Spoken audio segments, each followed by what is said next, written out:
담배 끊으면 군것질 폭주해서 더 붓는다. 살단다고 살짝. 이런 분들은 수술 안 하셨으면 좋겠어요. 이 말 들으시면은 그 사람이랑 이제 안 만나셔도 돼요. 오늘의 나닥은 나다. 안녕하세요. 성형외과 전문의 마성환입니다. 수능 후에 첫 코 성형을 앞두신 분들이 계시죠? 여러분들을 위해서 작년에 코 성형을 마친 2학번 선배들이 메시지를 잔뜩 보내놨습니다. 이제 이 첫 코 성형 꿀팁이라는 건데요. 지금부터 한번 하나씩 확인해 보도록 하겠습니다. 보시면은 첫 코 성형할 때 원장님 상담하면서 어떤 재료로 하는지, 그 재료의 장단점은 무엇인지 확실하게 설명 들으셔야 됩니다. 전 작년에 코 수술하고선 재수술을 앞두고 있는데 저도 모르는 재료가 들어있었어요. 이거는 꿀팁입니다. 왜냐면은 코도 워낙 다양하고 사람들마다 원하는 코 모양이 워낙 다양하기 때문에 거기에 맞는 다양한 재료를 이제 골라서 써야 되거든요. 재료마다 이제 장단점도 있기 때문에 장단점을 한번 들어보시고 재료를 정하셔야 되고요. 환자의 코 상태를 정확히 파악하고서 다양한 재료를 다룰 수 있는 병원이어야 하고요. 무조건 한 가지 재료만 고집하는 병원은 추천드리고 싶지 않고요. 어떤 재료를 써야 될지 같이 이제 결정하시는 게 좋겠습니다. 다음 질문 한번 뽑아보도록 하겠습니다. 후배님들아, 코 성형할 때 내 경험상 지퍼 달린 옷을 추천한다. 입고 벗기 편해야 하는 듯. 버킷햇이랑 마스크도 준비하고 수술 전부터 덜 부어있는 게 좋으니까 금식 전까지는 폭식하는 것도 과식하는 것도 금지. 당분간 세수 못하니까 토너 패드 같은 것도 사놓고. 이것도 꿀팁입니다. 왜냐면은 일단 코 수술을 하게 되면은 코 위로 테이프도 이렇게 대놓고 부목도 올리고 거기에 피가 흐르지 말고 이렇게 꺼즈 같은 것도 대놓게 되는데, 그것뿐만 아니라 수술하고 나면 코가 좀 많이 부으실 거예요. 그래가지고 지퍼가 없는 옷을 이렇게 위아래로 이제 벗고 다시 입는 게 좀 많이 힘듭니다. 그래가지고 지퍼 옷을 입는 것은 추천드립니다.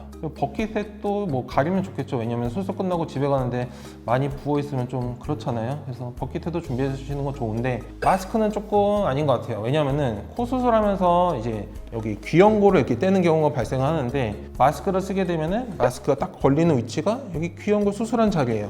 수술하시기 전에 이제 귀연고를 쓰는지 안 쓰는지 한번 확인해 보시고 수술 끝나고 집에 가실 때도 안 썼으면 뭐 마스크 쓰시는 건 상관없는데 귀연고를 썼다 그러면은 마스크는 쓰지 않는 것이 좋겠습니다. 그럼 한번 다음 질문 한번 가도록 할까요? 후배님들, 코 성형 이런 병원 꼭 피해라. 우리 병원만 된다고 하는 술기가 있는 병원, 그리고 무조건 된다, 아무것도 안 하는 병원, 사후관리 제대로 안 되는 병원, 땡땡의원, 진료과목, 성형외과 이렇게 쓰인 병원. 이것도 꿀팁입니다. 보시면은 우리 병원만 된다고 하는 수기가 있는 병원 위험하죠. 사실 이게 물론 이제 서전들마다 이제 각각의 이제 사소한 노하우 같은 거는 차이가 있을 수 있는데, 전체적인 흐름으로 동떨어져서 우리만이 할 수 있는 술기가 있다. 그거는 되게 위험해요. 왜냐면은 그 술기에 맞는 그 결과가 축적된 것도 아니고 그 결과에 대해서 보장도 못하고, 제 지인이라면은 그런 병원은 좀 추천하고 싶지 않습니다. 그리고 무조건 된다 이렇게 하는 병원 비추천드립니다. 일단은 각각 가지고 있는 코 환경이라는 게 있는데, 예를 들어서 굉장히 작은 코를 갖고 계시는 분이 굉장히 높고 화려한 코를 갖고 와서 이거랑 똑같은 높이로 맞춰주세요. 당연히 안 되죠. 이런 한계가 있기 때문에 무조건 된다 이런 병원은 상상하고 이제 생각했던 결과랑 실제 결과 모습이 좀 많이 다를 거기 때문에, 이제 사후 관리 제대로 안 되는 병원, 코 수술에 있어서 제일 중요한 게 사후 관리예요. 사실 염증이 안 나게 이제 관리를 하는 거, 혹은 뭐 염증이 난 뒤에도 다시 수술을 하고 어떻게 다시 스케줄 잡고 이렇게 할 건지 관리가 돼야지 이제 마침표가 찍히는데, 띡 해놓고 뭐 나몰라라 이렇게 하는 병원은 절대 추천하고 싶지 않습니다. 그리고 마지막으로 땡땡의원, 진료과목, 성형외과 이런 데는 사실 성형외과 전문의 선생님들이 아니세요. 얼굴 쪽 해부에 대해서 제일 잘하는 의사가 성형외과 전문입니다. 얼굴에다 이제 칼 댔는데 그런 거 많이 안 해보신 분한테 좀 맡기고 싶지 않겠죠. 그냥 성형외과에서 와서 그냥 하시는 게 그런 위험을 최소화할 수 있는 방법이라고 하겠습니다. 다음 질문 한번 가보도록 할게요. 코 성형하면 엄청 답답함. 테이핑, 부목, 코막솜을 굳이 안 해도 되는 듯. 병원 말고 집에서 다음날 살살살 제거해도 됨. 절대 안 됩니다. 이 말 들으시면은 그 사람이랑 이제 안 만나셔도 돼요. 부목이랑 테이프랑 이제 솜을 왜 하는지부터 이제 알아야지 이렇게 안 하실 것 같은데, 수술하고 나면 매우 많이 붓고 그 부으면서 피도 차고 그러면서 이제 모양도 뒤틀어지거든요. 그런 거를 막는 게 테이프, 부목, 코 안에 넣는 솜이에요. 근데 이게 숨쉬기 답답하다고 솜을 이렇게 뺀다? 그럼 코 안에 이렇게 막아놨던 부분이 좀 퍼지면서 피가 찰 수가 있고요. 그러면은 이제 염증이 발생할 수가 있습니다. 부으면서 안에 넣어놨던 뭐 구조물들, 보형물들 이런 게 틀어져가지고 나중에 보면 코가 휠 수가 있어요. 절대 하시면 안 돼요. 참으셔야 됩니다. 후배님들아, 첫 코 성형 축하해. 상담 갈 때 기본적으로 코의 부분 명칭 정도는 알고 가도록. 안 그럼 상담 내내 멍 때린다. 이것도 꿀팁입니다. 코의 이제 기본적인 명칭 부분 이 정도는 아는 게 좋아요. 그래서 제가 좀 알려드리면은 여기가 콧대고요, 여기 코끝, 그리고 여기가 코 날개, 여기 코 가운데 기둥, 이게 비주예요. 이 정도만 알고 가셔도 괜찮을 것 같습니다. 그 다음 질문. 후배님들아, 수술하고 의사가 술, 담배 하지 말라고 하거든. 근데 내 경험상 안주 많이 먹으면 부어도 회복이 늦어. 소주만 먹으면 붓기도 쫙 빠지고 염증도 없다. 담배 끊으면 군것질 폭주해서 더 붓는다. 살던 대로 살짝. 이런 분들은 수술 안 하셨으면 좋겠어요.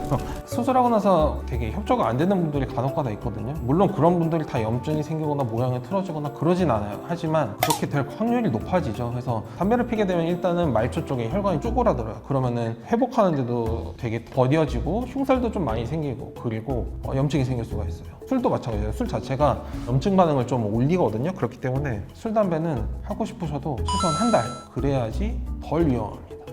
어차피 의사 되시려면 거기서 거기다. 수능 이벤트 하는 곳, 할인 이벤트, 파격적인 곳을 선택하길 바란다. 반만 맞고 반은 틀린 것 같아요. 왜냐면은 병원 사정에 따라 가지고 실력이랑 별개로 할인을 하는 데도 있습니다. 무슨 신생병원이라든지 마케팅이 좀 필요한 병원 같은 경우에는 할인을 하기도 하죠. 근데 우리가 살다 보면 아시겠지만 비싼데 안 좋은 건 있어도 아주 싼데 좋은 거는 극히 드물어요. 너무 싼 것도 의심을 해보셔야 됩니다. 너무 싼 데는 이유가 있어요. 의사의 방향성과 내 이제 수술의 방향성이 맞는지 그런 거 한번 확인하시고 결정해 주시는 게 좋을 것 같아요. 성형 꿀팁 이제 도움이 되셨나요? 큰일 날 소리도 몇 개 있었죠. 반드시 좀 걸러서 듣고 한번 생각을 해보셔야 되고요. 혹시라도 더 궁금한 사항이 있다면 댓글 달아주시거나 아니면 저한테 상담 오세요. 성심성의껏 상담해 드리겠습니다. 이상 오늘의 나다 마성원이었습니다. 감사합니다.